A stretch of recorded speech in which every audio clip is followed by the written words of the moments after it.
जब रसूल अल्लाह सल्लल्लाहु अलैहि वसल्लम इस्लाम को फैलाने में जोरों शोरों से लगे थे तो उनको बहुत सी परेशानियों का सामना भी करना पड़ा था।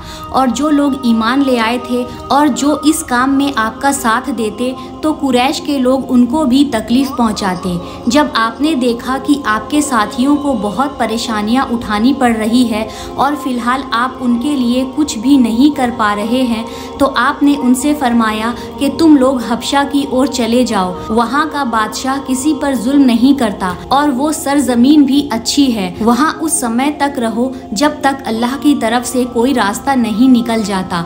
उसके बाद मुसलमानों की एक जमात ने हबशा की हिजरत की। यह इस्लाम और मुसलमानों की पहली हिजरत थी। शुरुआत में हिजरत करने वालों की तादाद 10 थी और उसके बाद इनकी तादाद बढ़कर 83 हो गई।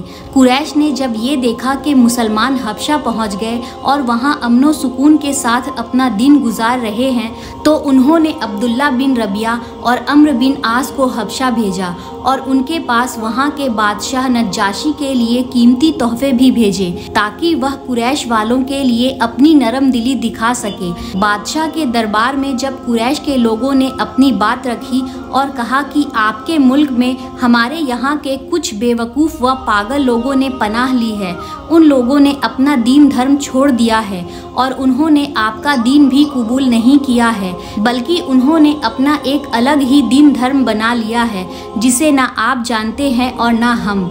हमारे बुजुर्गों ने हमें आपके पास भेजा है कि आप उन लोगों को हमें वापस कर दे, उनके लिए यही सही होगा। लेकिन वहाँ के बादशाह नज्जाशी को इस बात पर गुस्सा आया। उसने उनकी बात को ना मानते हुए इसको सही नहीं समझा कि कोई आदमी उसकी पनाह में आया हो और वो उसकी मदद ना करे। बादशाह ने उन मुसलमानों को बुलाया और उनसे कहने लगा कि यह कौन सा धर्म है जिसके लिए तुमने अपनी कौम को छोड़ दिया। उनको छोड़ने के बाद ना तो तुमने मेरा दीन स्वीकार किया और ना ही कोई दूसरा दीन को कबूल किया।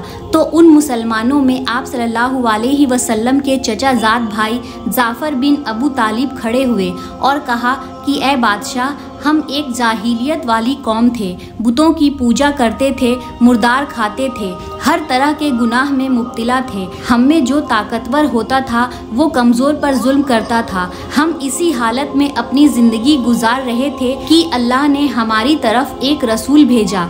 उन्होंने हमें यह दावत दी कि हम एक अल्लाह की इबादत करें। हमारे माँ बाप जिन देवताओं की पूजा करते थे उसे बिल्कुल छोड़ देने को कहा। उन्होंने हमें सच बोलने, अमानत अदा करने, रिश्तेदारों का ख्याल रखने, पड़ोसियों के साथ अच्छा सलूक करने, बुरी बातों से बचने